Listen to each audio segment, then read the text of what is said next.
Welcome to TV Toastmasters. My name is Nikhil Badwaik and I'm part of Sporty Speakers Toastmasters Club.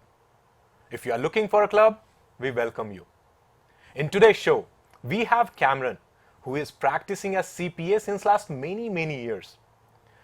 And he has filed taxes for thousands of people, business owners as well as employees. So how about we'll ask a lot of questions to him. Let's go ahead and meet him. Hey Cameron. Nice meeting with you. Welcome to the show. Thank you for having me. Appreciate it. I know we met for the first time this year when I was looking for filing my taxes. And you have a lot of questions. Oh yeah, bunch of questions. Especially I was looking for CPA who has good experience in filing real estate taxes as well as W-2 taxes. Unfortunately, you are super expert in that. And I appreciate that you like our services and chose us. Oh yeah. It means a lot. Definitely. I know until last year, I should say, I made a lot of mistakes filing unnecessary extra taxes, I should say. But going forward, that's not going to happen again. Oh, you're doing great. Yeah. You're doing great. You're great. Awesome. You're doing great. Thank you. How about we talk all these questions, whatever the questions I had, you Sure. help me answer it. How about we share with the entire world now? I'll be glad to. Awesome. Let's start with your journey. Why did you choose to be a CPA and where did it start? I started off as a geologist, but there was I never was passionate about that field.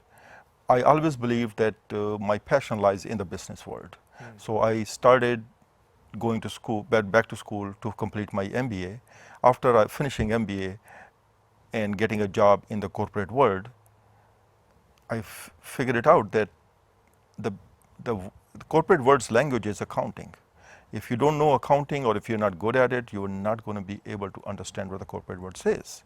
So to complete that void, I went back, I started going to school in the night program to complete my accounting degree. And I finished my accounting degree and eventually got my CPA license. And then why I am a CPA?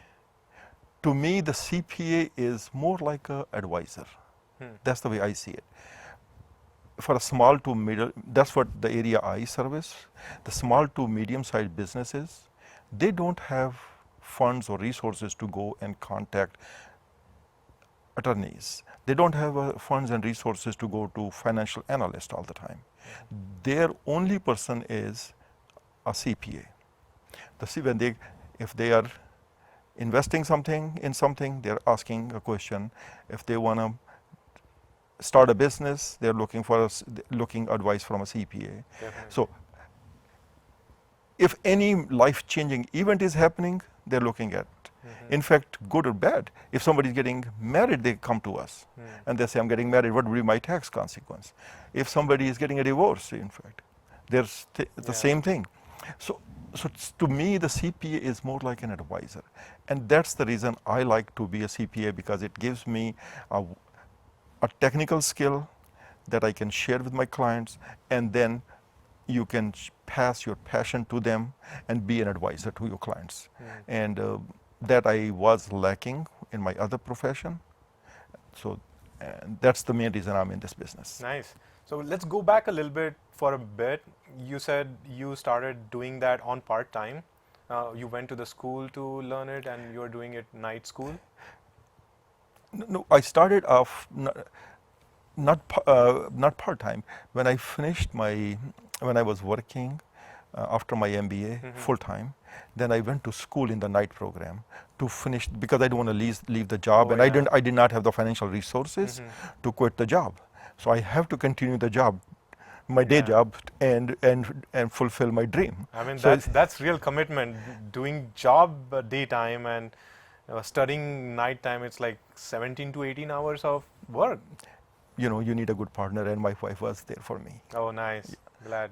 So that plays a huge role. A good partner makes a big difference. Totally. I totally can relate with that. So let's go back. Let's go into the real question. Pretty simple. How can someone save taxes? There could be many ways. So less for the interest of time, let's keep it concise, and I'll give you just highlights. And I will break it down into two separate segments. One is if you're an employee, and second would be if you are a self-employed. As an employee, working for somebody else, as a W-2 employee, an individual can defer. Defer means you're not paying taxes today, you're going to pay someday later. You can defer for 2019 taxes because 18 is done. You can put up to $19,000 as a defer. So deferring, you're not paying taxes, and then you can putting that money in your retirement fund. And if you're over 50, you can add another $6,000. It's because when you're 50, you don't have a lot of working years left. Right. So government is giving you a chance to beef up your retirement. So you can put additional 6,000, so it adds up to 25,000. That's and that's per individual. If you have a family of two and both wife and husband are working, so 25. They both are, let's say, assume they both are 50 or above, so they both can contribute 25 and 25 each. One thing I want to clarify in here, though, you do not have to be exactly 50 to contribute that $6,000 catch up, as long as you will turn 50 in that year. So let's say 2019 starts, you're not 50, but at any point in time in 2019, you turn 50, even on December 31st, you can still contribute 6,000. Oh, nice. Okay. That's a good one. So you don't have to be 50 exactly. You just have to turn 50 in that year. Okay. So that's the 401k option. Then other option is, in a general language, we call it IRAs. It stands for Individual Retirement Account. There are two types of accounts. One is called regular IRA account, and the other one is called Roth. The regular IRA account is you are putting up, you can put in 2019 up to $6,000. That $6,000 in the regular, you are basically not paying taxes on that one. So it's a before tax income. So you're putting, so you basically you paid the taxes on it, and you took the tax advantage. So because you took the tax advantage, I have to rephrase it. It's a before tax income. So at that time, he doesn't have to pay the taxes, right? Right. Yeah. Okay. Okay. So then basically you're deferring your taxes. So then you'd have this $6,000, and if you're 50 or under, and when you're 50, then you have an additional $1,000. Other option is Roth IRA. Roth IRA is you already paid the taxes on that income. Because it's after tax money, so it's growing because it's already been taxes paid, so it's growing tax free. Makes sense. So then I always advise, if somebody can afford then they should go with the Roth IRA as a first priority, because Roth IRA, if you're young, you can make an aggressive investments, and then if the money grows, it's tax free money. So we have Roth IRA or regular IRA. Roth IRA is, or regular, you have a $6,000 plus $1,000 catch up, and we have 19 and 6 is 25. So a good saver person can put up to $32,000 a year. That's awesome. And if they're a family of two, they can do 64,000. Yeah. So that's for the employee side. Let's say if you're not an employee, you are self-employed. As a self-employed, you have a corporate structure. Let's say you have S corporation. As a S corporation, you still give yourself a salary. When you're giving yourself a salary, because now you are employee and employer, so you can still defer 19,000. You're over 50, you can still defer the 6,000, and the business can do the profit sharing with you. Makes sense. And that profit sharing would be up to 25% of your gross income. So let's say you have and then you can go up to $58,000. Okay. So there is another option also. It's called defined contribution plan. And that applies to business owner? Only business owners. Only business. So defined all these are defined contribution. So you're putting certain amount. You define the amount. I'm putting this one to get this benefit. One is called defined benefit plan. Let's say you have a widely successful business, and you're making hundreds of thousands. And then you say, no, this is my lifestyle. I want to save this lifestyle. So then you are saying, setting yourself up for a defined benefit. You can put all the way to close to 300,000 Wow. That's as a amazing. tax-free Wow. in your retirement account. But you have to be in that category. Yeah, so, makes sense. so there are multiple ways. And then I think you also have a good experience in filing taxes for real estate. If you can walk us through how a person can save taxes with the help of real estate, pretty quick. Real estate is a very good vehicle for tax saving. There are other vehicles too, but I enjoy real estate and I'm very passionate about real estate. In fact, I have been the chair of the state of Oregon's. We have a committee called Oregon Society of CPAs. I've been chair for multiple times of that group. And wow, that's great. So I'm very passionate about real estate. So real estate in general can be divided into three components in order to answer your question. Three components are: one is appreciation factor. You buy real estate and over the time it grows in value. So that's the appreciation factor. One is called depreciation factor, which is the gift from the Congress. Congress has given us a table. They say that if it's a residential real estate, it has a life of 27.5 years. After 27.5 years, this asset would have no value. So then you can buy, let's say you buy some asset for $275,000. Let's say you bought it for $375,000, $100,000 for the land, which we cannot depreciate because God has stopped building land, excluding where the volcanoes are happening. Okay. Okay. So you have a $270,000 to $75,000 left for the building, and if you divide by 27.5 years, so you have a $10,000 depreciation, just to put the numbers. Sense, yeah. So then you have a $10,000 paper loss. Your value is not going down, but you're reducing as an expense. You're taking that expense as a tax write-off every year. So that's the other benefit of the real estate. And the third thing is operations. You're renting, you have a rental income minus rental expenses, you have a gain, you have a profit. Right. That profit, in general, when you and I will go to work and we get a W-2 or 1099, whatever we get, we have to pay self-employment tax or payroll taxes. Real estate, because by default, by the act of Congress, is called passive. Because it's passive, so there is no breathing person going on in there. So there is no FICA involved. So FICA adds up to about 14.6%. So because of that reduction in 14.6%, that gives you a better tax savings. Because same income, if we make $100,000 from regular tax, we're going to pay federal tax, state tax plus 14.6% FICA tax. In the real estate, we're going to pay federal and state, but no FICA. No FICA, which So is like saving of 14%. 14.6%. That's awesome. And the gain in real estate is taxed only at the rate of 0 to 20%. If your income is slightly below 40,000, you pay zero tax, 0% capital gain. And if it's over 400 and some odd dollars, 400,000, 425 or some that number is, then you pay 20%. But most people are between 40,000 and 400,000. So their tax rate is 15%. So at the gain, you only pay 15% tax rate. So where else you can find that investment? Definitely.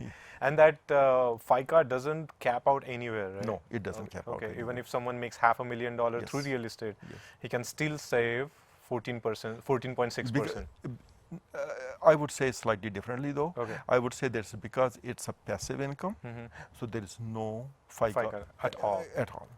Okay, makes sense. And one last thing, if I may, that real estate, once you sell the real estate, we're talking about the capital gain, you don't, because there is another rule, it's called 1031 exchange. As a 1031 exchange, you can defer that gain. You can sell this real estate, and if you follow certain procedure, 1031 is the code of the IRS code. If you follow that code and follow those steps and then make the investment in that order with the way IRS prescribes, then you can defer the gains. Nice. And you can expand your investment. Wow. And then how can, this is all the discussion that we did, how can someone be helped with inheritance and estate planning real quick? Real estate, inheritance can be, you can have a stock, bond. Real estate is one of those vehicle. So in our question, I'm going to just stay focused on the real estate side. So real estate is a very good retirement vehicle. Why? Because real estate is when somebody passes and the heirs, when they get the asset, it by the tax code, it counts as that they bought that property from the open market at that price. Let's put the numbers together. Let's say my mother passes away. She bought a rental property for $100,000. And when she passed away, the value is $1 million. So tax, so 900,000 is the appreciation. 100,000 she bought it for. So my taxable income, which I have to pay tax, would be only 100,000. That's rest 900 is stepped up. So I never have to pay tax on that $900,000 gain. That's a huge amount. That's a huge amount. Yeah. So I'm getting $1 million, and I'm paying tax only on the 100,000. Yeah. Which because she didn't pay. Ridiculously awesome. So that's the main one of the major reasons the real estate can be a very good inheritance tool. And because of that inheritance, and you can always use this as a estate planning. Estate planning. Let me circle back to our Roth IRAs we just discussed. In Roth IRA, regular IRA doesn't give you that option. Roth IRA has this also additional benefit to it. Anytime you have this IRA account, IRA money, when you're putting this money, at the age of 70 and a half, you are required by law to start taking some money out. That is called RMD, required minimum distribution. But Roth IRA has a built-in feature in there that at 70 and a half, if you choose, if you don't need it, you don't need to take the money out. Regular IRA, you have to. So now, let's say your Roth IRAs keep growing, and then you pass away. Now your heirs can get that IRA. And they don't have to use it. They leave it there, call it inherited IRA, and leave it there too. So let's say your IRA was $1 million now, and then now they got the $1 million. And so then in their lifetime, they will, whatever grows, they just pay tax only on that portion. But that $1 million came to them at tax free. So the real estate and Roth IRA has very good inheritance and that's awesome. So finally, how can someone stay in touch with you? I am on the web. My website address is cpaservice.com, or I can also be reached at my email, which is, my name is Cameron @cpaservice.com, or my office number is 503-747-4560. I'm located in Beaverton, so any questions, if you have any questions, you're welcome. Awesome. We thank Cameron for coming to our show, and we thank you for watching our show. Have an awesome, awesome day ahead.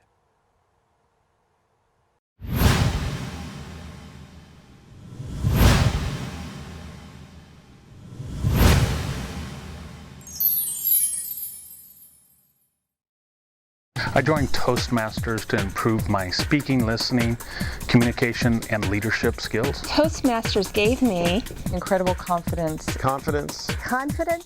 Great listening skills. Poise. Great leadership skills. Leadership skills.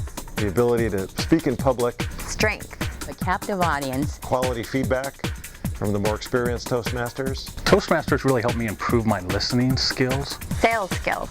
Opportunities to go to different groups and widen my whole horizon. Toastmasters has given me a more focused me, and I'm a much better listener.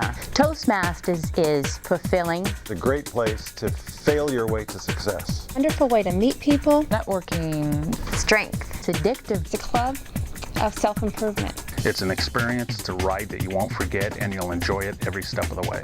Toastmasters helped me land a kick-butt job. I sang at one of my table topic speeches, and people liked it and applauded. My business is doing great, and I'm very, very grateful to Toastmasters. It's been a great experience for me. Thank you, Toastmasters. Thank you, Toastmasters. Thank you, Toastmasters, for giving me so much confidence. Thank you, Toastmasters, for everything.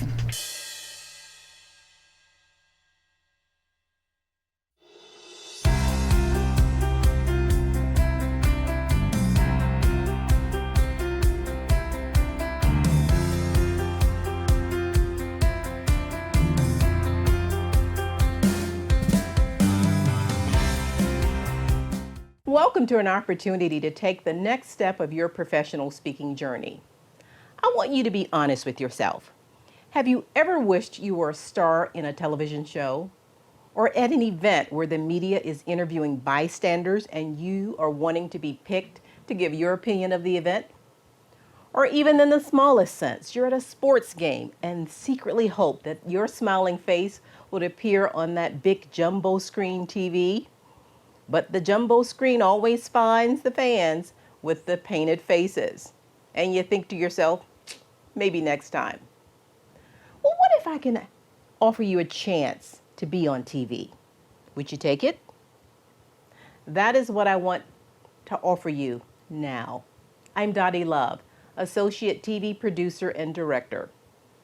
Toastmasters International is one of the largest organizations whose mission is to help improve your speaking skills. And District 7 is expanding your opportunities to do speaking via television. We have 4 fully equipped television studios and TV Toastmaster broadcasts to over 500,000 homes, plus a YouTube channel. Who knew? We want to invite you to take advantage of using media and television, either in front or behind the scenes. Let me share a few options that you have. First, you can be a guest on a show. Highlight your business or hobby or your community interest. Anything you're passionate about. Be a featured guest. Secondly, you can train to be a host on an ongoing TV segment. We will train you for that. Third, what about creating your own talk show? We will train you for that as well and give you access to a community media studio to do just that. Or lastly, be behind the scenes, either running a camera or editing shows. You decide which avenue is best for you, and our TV Toastmasters team will help you to navigate to get the most out of your media experience. Personally, I've done them all. I started as a guest, went to hosting, up to directing my own TV show. I don't tell you this to impress you. I tell you this to impress upon you that your personal growth with Toastmasters is directly related to what you take advantage of. And I encourage you to be bold in looking for opportunities to stretch and grow. If this intrigues you, or if you have club members who you think that might be interested in this, please contact us here at TV Toastmasters. I'm Dottie Love, and you can reach me or any of us in the TV Toastmasters family at the contact information at the bottom of the screen. You can also find us on the web. Our website is 7512.toastmastersclub.org. Hi, I'm Deb Hart. I'd just like to share with you how appreciative I am of being able to be a TV Toastmaster host. I get to share stories within the community, have people come on the show and educate the viewers, and talk about a subject that I'm very familiar with, and that's health. I encourage you to come aboard and be a part of our TV Toastmasters Host Club. It's fun. You'll have a good time. Have a story that others need to hear? Seeking an audience for your message? Have an experience that can transform the lives of others? Practice your message and perfect its delivery in a TV studio while creating content for regional, national, and international exposure.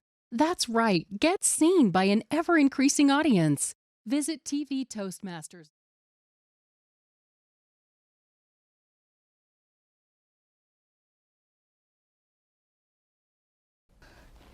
Ken Coombs here, speaking about TV Toastmasters.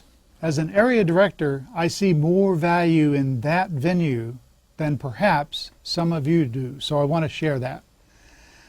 Providing a televised voice for District 7, its clubs, and their members not only gives people a chance to come here and get a project ticked off that says speak on television, it gives contestants in an area contest or a division or a district contest at least a chance to come and practice and see what they look like.